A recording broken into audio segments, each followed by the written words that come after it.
diskusi kita ini, Ustadz tentunya bisa menunjukkan juga begitu ya, kalau misalnya ini bukan imigrasi begitu. Layaknya masyarakat tentu bertanya-tanya kan, biasa kok gitu loh, di interogasi imigrasi, dibawa ke dalam ruangan oleh imigrasi itu biasa. Tapi permasalahannya sekarang Ustadz mengatakan punya cap imigrasi. Bisa ditunjukkan Ustadz? Baik, ini paspor saya. Kemudian ini nama saya. Kan jelas. Kemudian di dalam sini ini cap saya sudah diterima masuk oleh pemerintah yang di bawah Singapura, cap yang bawah ya. Ini atas pas kepulangan. Artinya saya sudah lolos gitu loh. Coba dibuka lagi tuh. Sorry ya. Nah ini. Artinya sudah lolos. Sudah lolos. Nah pada saat saya di depan imigrasi, kemudian saya dibawa oleh orang imigrasi untuk diperiksa. Nah yang meriksa bukan imigrasi tapi polisi. Tanpa seragam. Tanpa seragam. Mungkin kalau di sini resersenya kali ya, mungkin ya. Berpakaian sipil seperti ini. Dan petugas imigrasi yang tadi mengantar sudah tidak ikut campur lagi. Mengatakan seperti itu juga. Mengatakan seperti itu, bahwa ini sudah polisi yang punya tugas. Dan kemudian Pak Ustadz ada di ruangan itu bersama para petugas polisi tadi itu. Iya, bersama sahabat saya dan juga bersama petugas polisi tadi. Mereka bertanya kurang lebih hanya 5-10 menit kepada saya. Setelah itu mereka meninggalkan saya berjam-jam di ruangan yang terkunci. Berapa orang di ruangan terkunci itu selain Pak Ustadz? Ada saya, ada teman saya, ada 2 orang Indonesia yang kebetulan waktu itu ngobrol sama saya, ikut ditarik juga dan diamankan. Kurang lebih dia 9 jam ditahan karena dia dianggap bersama dengan saya. Jadi hanya ditanya sebentar saja ya? Sebentar saja, setelah itu ditinggal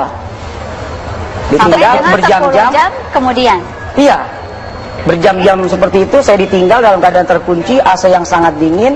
Jadi kita kan kalau mau puasa pula, kalau kita mau ke toilet itu kita pencet bel dan mereka nggak langsung datang. Bahkan saya sempat melambaikan tangan ke CCTV yang ada untuk mengatakan bahwa saya ini butuh, saya ada hajat gitu loh, mau keluar, mau buang air kecil. Langsung direspon kan? Enggak, sampai maaf, sampai saya tuh sempat menggedor tuh karena udah nggak tahan.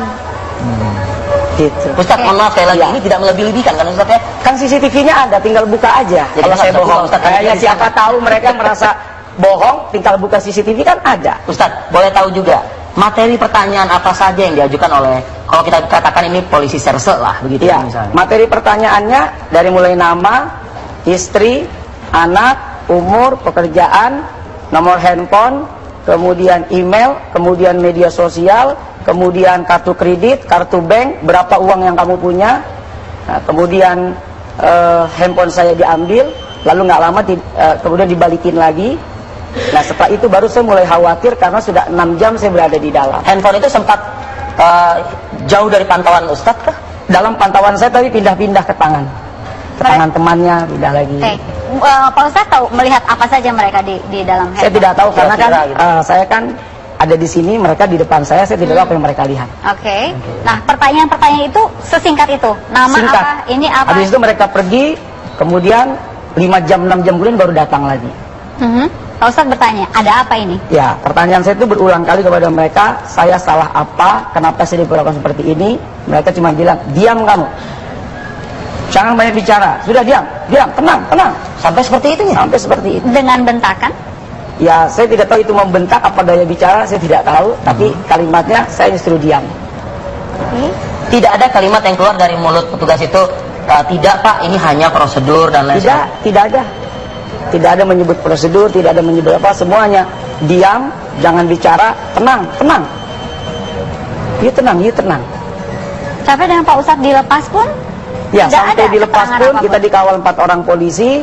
Kemudian saya yang disuruh bayar, beli tiket pesawat $80 Singapura. Tiket pesawat untuk pulang ke Jakarta. Anda disuruh pulang Ustadz? Iya, suruh pulang. Disuruh pulang. Jadi Anda nggak boleh berkeliaran di Singapura, maksudnya seperti itu? Saya tidak tahu, tapi saya dipulangkan karena kan paspor dia pegang semua. Nah, sampai kemudian saya duduk di ruang tunggu. Setelah saya disuruh beli tiket di ruang tunggu menuju ke pesawat, saya ngobrol. Saya sempat tanya, saya salah apa Pak? Sudah, you clear, you bersih, you boleh pulang. You ketemu keluarga malam ini, you pulang, you clear, you bersih. Nah, terus pada ucapan paling akhir, "You tidak foto saya kan?" "Tidak, Pak." "Oke, thank you." Enggak begini, logikanya kan Ustadz ini kan ditahannya ketika masuk kan ya, bukan. Iya, sebelum keluar dari bandara. Iya, artinya ketika masuk kan, masuk ditahan oleh kepolisian, artinya kan tentu ada niatan Ustadz untuk berkunjung ke Singapura, ada niat kan seperti itu. Iya. Tapi niatan itu tidak ditanya oleh petugas ya, tidak ditanya mau ngapain. Ditanya. Tapi petugas justru malah menyuruh Anda pulang.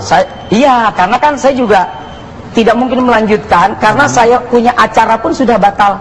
Malam hari itu satu tempat, karena di tiket saya yang sudah saya pesan dari Indonesia itu jam 16.35 saya harus pulang meninggalkan Singapura, karena malam hari saya ada acara. Tapi kan sudah malam seperti itu juga, saya mau ngapain lagi?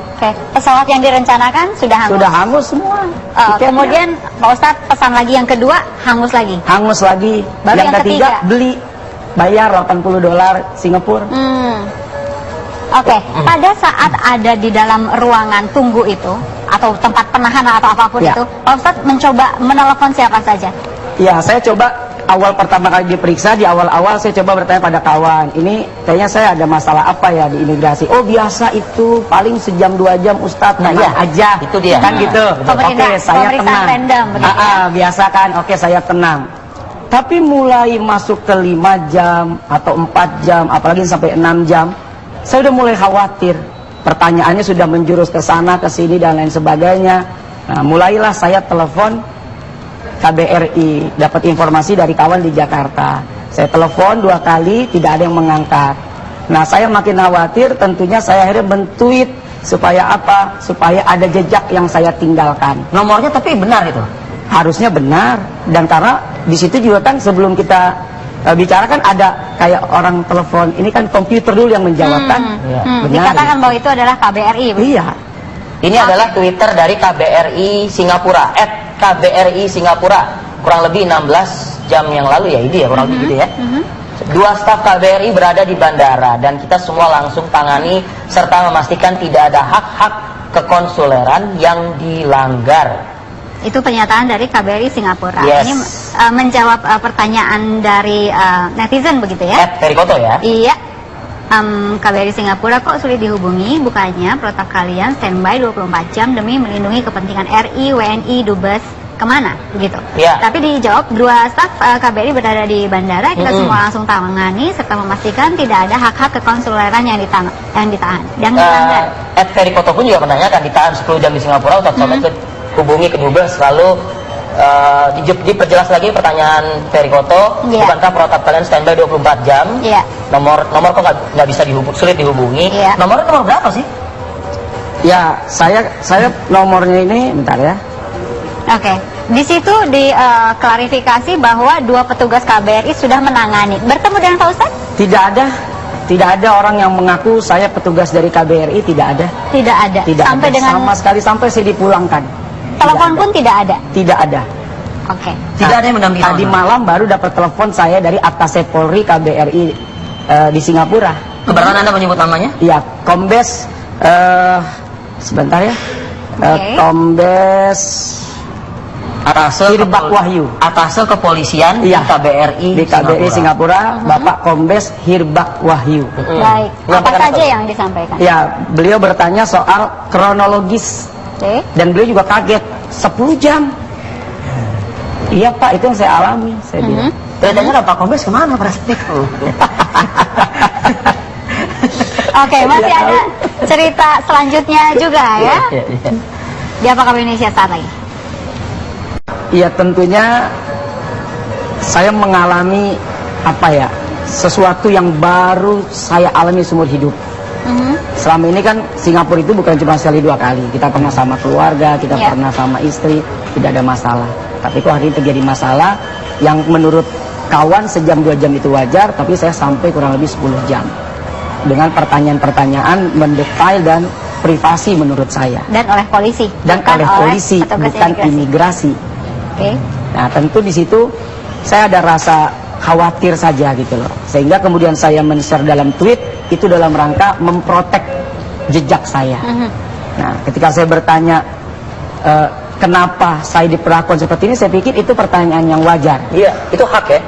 dan itu saya rasa hak. Iya. Apalagi saya terpenjara sekian jam dalam ruangan yang dingin, saya tidak bisa melakukan aktivitas, saya tidak bebas, bahkan saya buang hajat sekalipun, saya harus menunggu mereka dengan cukup waktu. 10 jam itu tentunya melewati waktu ibadah sholat juga tentu. Iya, dan itu pada saat saya ke toilet, baru saya kemudian bisa mengambil air wudhu, baru kemudian kita bisa sholat. Mungkin dari penampilan Ustadz Somad kali Ustadz.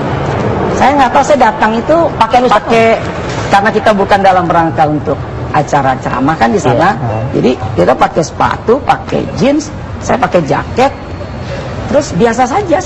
Peci enggak, dia biasa saja. Nah, peci itu kan kita bawa, gitu. Di dalam TRS saya pakai peci, saya foto.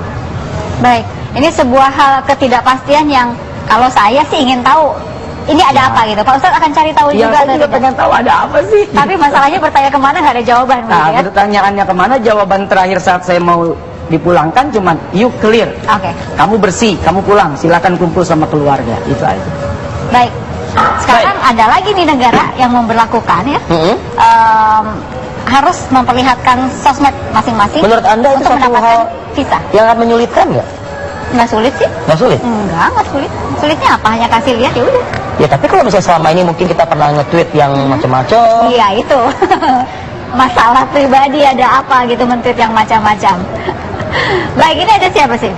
Ada yang Terlalu paranoid. Terlalu paranoid. Sampai semua orang harus dilihat emailnya, sosial medianya, kehidupannya lah. Sepanjang 5 tahun ke belakang. Terlalu paranoid ya? Boleh nggak Indonesia begitu juga mau dilakukan? Kira-kira gimana ya? kita butuh investasi tuh. Kalau untuk gimana? keadilan harusnya dua-duanya yang berlaku begitu ya. Baik Pak Ustadz, pengalaman ini tentu saja hal yang tidak bisa dilupakan dan nggak enak juga ya. Sebuah pengalaman yang tidak enak. Pengalaman tidak enak, mencekam, mengerikan, menakutkan, karena kita juga khawatir di sana bisa terjadi apa saja yang sangat mungkin terjadi karena di negeri orang tanpa pendampingan, dan saya juga tidak bisa berkomunikasi luas dengan mereka yang memeriksa saya di sana. Beberapa kali saya mewawancarai beberapa pihak yang paham ya dengan persoalan hubungan internasional, hukum internasional, yang selalu mengatakan setiap warga negara Indonesia yang berada di luar negeri itu selalu mendapat perlindungan negara dimanapun, kapanpun, dan Selama 24 jam. selama 24 jam. Tapi Ustadz sulit ya mendapatkan Kemarin saya tidak, peningkatan tersebut. artinya saya saat telepon itu tidak ada yang mengangkat, sehingga saya tidak bisa bercerita tentang apa yang terjadi pada diri saya saat itu. Karena waktu sudah hampir 6 jam, tentu kekhawatiran yang orang bilang sejam 2 jam wajar, ini sudah 6 jam. Puncaknya 10 jam. Oke. Pak Ustadz trauma masuk ke Singapura? Ada Saya rencana tidak. mau masuk atau ngetes lagi gitu? Kalau ada hajat atau kebutuhan yang memang harus kita ke sana, nggak ada masalah. Karena saya juga tidak dalam kapasitas dilarang masuk sana sebetulnya. tidak dendam kan? Tidak. udah clear, karena saya pikir dengan saya pulang sudah alhamdulillah bertemu istri dan anak sudah bahagia. Oke. Baik Ustadz, ini kisah yang perlu jadi cerminan kita bersama, pelajaran kita bersama. Tapi sayang sekali pagi ini pada saat Ustadz bersama kita menceritakan segala sesuatunya, kami menghubungi nomor telepon yang diberikan oleh Ustadz ya, nomor telepon KBRI yang disebut-sebut tadi dalam Twitternya 24 jam, tapi sayang sekali tidak ada yang mengangkat. Aktif memang aktif, kemarin aktif juga Aktif. kan? Tapi memang tidak ada yang mengangkat. Begitupun juga dari pihak Kementerian Luar Negeri melalui juru bicara Kementerian Luar Negeri pun juga tidak ada respon pagi ini. Mudah-mudahan sih ya bisa diselesaikan lah. Iya. Begitu. Baik, Pak Ustadz. Terima Terima kasih kasih. sudah hadir bersama kami di Apa Kabar Sama-sama, Indonesia. Kak. Mudah-mudahan Siapa? nggak ada hambatan apa-apa lagi ya ke depannya ya. Amin, amin. Baik. Assalamualaikum Ustadz. Waalaikumsalam warahmatullahi wabarakatuh.